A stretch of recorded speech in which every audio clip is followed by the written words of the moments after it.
Hello and welcome to another video.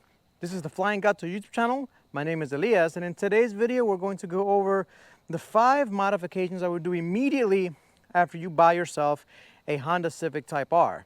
These 5 mods are basically going to cover the basics of this car, as well as some things to protect it. So if you're interested in buying one of these, or if you already have one on order, or you're going to get one soon, this video is for you.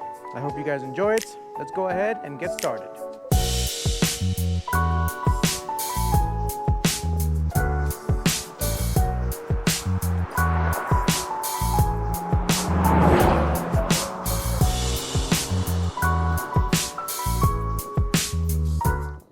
First and foremost, if you were able to buy one of these, especially close to MSRP, but even above, congratulations, you bought yourself one of the best cars on sale today.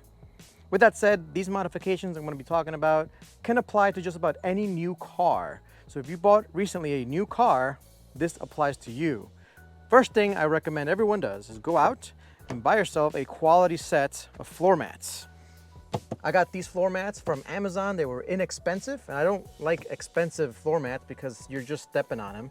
As long as they fit okay, and these do. I've had these on here for about 6 months now, and they work pretty well. These, I'm going to recommend this, so I'm going to have a link down in the description below. I'm going to have a link in the description below for everything that I mentioned here today. But, I mean, you can get Tux mats, you can get WeatherTechs, they're all great. I recommend something. Let me show you guys what comes stock on these Civic Type Rs. I actually store the stock ones back here. Aren't they great looking? Beautiful stock OEM red Type R floor mats. Now, I store them in the back so that I don't lose them, I don't get them dirty. They belong to this car. Also, I don't want to dirty them up and ruin them. Red carpets are easily ruined. I had red carpets in my Honda S2000. They were absolutely ruined. Had to throw them out and replace them. They were not easy to replace. Eventually, if I go to car shows, etc., I may throw the red carpets in here if there's some show thing or whatever the case may be. But for daily driver use, you want something like this, and specifically you want some higher walls that'll protect not just the bottom of the carpet, but the sides as well. Very important. As you can see, this is fairly dirty. I live in a very rural area. I mean, if you take a look at my quote-unquote driveway, it's all rocks and stones. This is called lime rock. So you're gonna get rocks and stuff in here. I have just vacuumed it actually, so it is cleaner, but this protects your car from the elements, from getting dirty, from the mud, and makes it a lot easier for you to clean it up. I do want to show you the back as well, because you should get back ones as well. When you get passengers back here, they can make things dirty. That's just my helmet. I use it for track days. But these fit really well, and it has a little hump here and it goes over it. The only negative I would say is that it kind of makes it boring back here. You get a little bit of red if you don't cover that up, but I want to cover up my carpet. This is red carpet, this is Type R carpet. This is not going to be easy to find in 15 years when if I don't cover it up, it's all destroyed. That's why I'm protecting it. Let's go ahead and get into the car for this next one, because this car specifically makes it a little bit more difficult to mount your phone. Now, it does give you a space down here to put your smartphone in. It has a charger, and you can put your phone in there. I don't like it at all. In fact, let me show you why I don't like it. I'm gonna go ahead and start the car, so clutch in, press the starter button.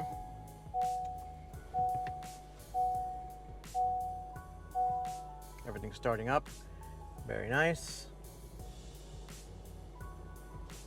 And then there's a power button here. I'm gonna turn it back on, and there it is, it's on. This is just a standard iPhone. It's got a case on it. I put a case on all of my phones. If you have a toddler, you know exactly why you do that. I'm gonna put it here to hopefully charge it. And it's not charging. It doesn't even recognize it. So I'm gonna gotta move it around some more. Nothing at all. Now, I can already read the comments, and a lot of you guys are gonna say, no, I use my phone without a case, and it works just fine. So let's go ahead and do that. So there it is. Put it without the case. And it's charging. That orange light means it's charging, but then you move it a tiny bit and it stops charging. And then it starts again and it stops. And what that shows you is that the connection, the wireless connection, is very weak on this wireless charger. Now, maybe newer ones work better, but in my Camaro ZL1 1LE, it has the same problem. The pad, all it does is heat up the phone and not really charge it much. It kind of sucks. And again, you have to use it without a case. And the last thing is, as soon as you take a turn, I know there's little guides here that'll hold your phone in, but because of the rear camera, those little cameras over there, the little camera indents, it's gonna just slide around in there. Not great, not great at all. So you have to buy phone mounts. And like I said, this is not going to take a normal vent mount like I used to do. Now obviously, since this is a Civic Type R, I wanted something high quality. And so I looked and looked and looked. I ordered, I think, four or five different mounts to try out on this dash. And this right here has worked the absolute best and is an extremely high quality unit. I'm very picky. I don't like terrible quality stuff in my cars if I can avoid it. This right here feels solid.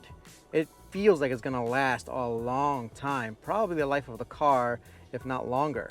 That's what I wanted. And all it is a little bit of 3M adhesive, which with a blow dryer you can take off easily without leaving any smudges. And then you put, if you have a phone case, like I do, like most people do, this thing comes with different sized magnets that you can put on your back of your phone. You can put it on your bare phone, I guess. And then all you do is pop. And you can angle it towards you, and then you can plug it in. Plug it in and charge. Nice and easy. It's very sturdy. It's not going anywhere. That thing is not going, I mean, look at this. I'm gonna slap it. Not a big deal at all. And now, I don't like it using CarPlay, so I actually turn off CarPlay, and I just use the phone as I wanted to use it. But there you go. That's how I would mount my phone. Again, this is in a link below if you guys want to buy it. I think I'm gonna get you guys 10% off. I'm getting you guys a discount code for 10% off this particular mount. And listen, I bought 4 or 5 of them. I tried them all out. This is the best one that I found for the Civics, and that's why I wanted you guys to have a discount for that. And so there you go. Love this thing. For this next one, we have to concentrate up here and show you guys the way I mounted my radar detector. I love this radar detector. This is a Uniden R8. I recommend every Type R owner, especially the ones that own red ones, get yourself a good radar detector. I am making, or have already made, a video dedicated to radar detectors, so go and watch that. And I go through details and things, how to use it and all that good stuff. But for this video, I'm showing you guys, if you buy a new car, especially a Civic Type R, especially in red, get yourself a mirror mounted radar detector. And this is so convenient. So you're driving along and you can easily mute it. If you need to mute it, beep, beep, beep, beep, boop, mute, no problem at all. It's not connected. It's not taking up any of the ports down here. It's connected to these lights up here, which they turn on whenever you open the door. So whenever I unlock the car and open the door, this powers up, powering up my radar detector. Whenever I shut off the car and close the door, after about 30 seconds, this shuts off, shutting off my radar detector. There's no phantom draw from the batteries. I've left the car in the garage without hooking up to anything for months, for like 2 months in a row. Had no issues at all. I recommend everyone goes out and does this and gets this. And again, I do a more in-depth video on radar detectors. If you're interested, go watch that. This next one is a little bit more Type R specific, but it still applies to any new car. You have to go through the settings and set your car up properly before you set off, because especially in Hondas, unless your e-brake is on, and I'll show you that right here, a lot of the settings that you want to play with are turned off for safety reasons.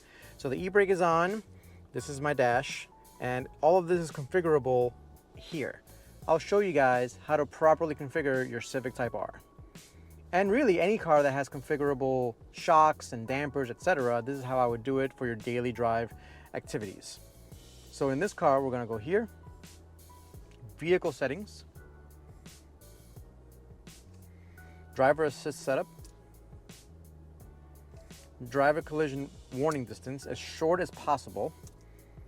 I don't want normal, I want it to be basically, I gotta be up someone's butt for it to flash at me. And that hopefully will save me from, distracted driving. Hopefully I don't do too much of that.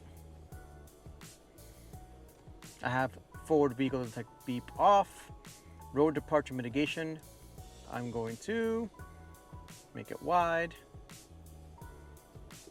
There we go.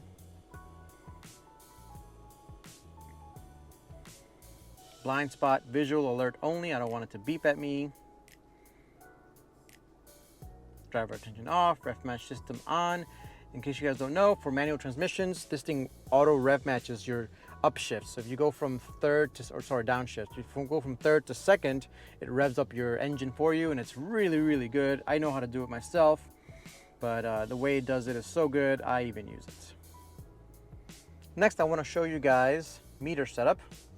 Here you can display lots of different things. So adjust the temperature display, gear position on, trip reset, manually reset. You could actually set it when refueled to reset automatically. I'm gonna try that and let you guys know how it works. I've been meaning to do that, so there it is. You gotta adjust alarm volume, right? Door opening, etc. I'm gonna make it low so it doesn't annoy me. If you have problems with your TPMS, this is where you go for calibration. I'm not going to do that since everything's working properly. Keyless access, very important. Door unlock mode, I set it to unlock all doors because when I unlock the car, I want everything to open. I don't want to have to open the driver's door and do some party trick. I just want everything to open. And I leave everything else on. We're still in vehicle settings. Here's where it gets interesting. If your car has this, this is where you want to go to set up your comfort of your car. Now, as for Civic Type Rs, this is especially important. This actually will help protect your wheels and tires as well. So I use my car in individual mode. It says it right there, individual. And that's chosen by these settings right here. Put it in individual mode and you could modify your individual to whatever you want it to be. Now the thing that individual won't do is it won't give you the plus R traction control. It's kind of like a secret that Honda has. Honda has a plus R traction control that really kind of helps you stay out of trouble, but is less intrusive than the normal traction control. So that's something to keep in mind.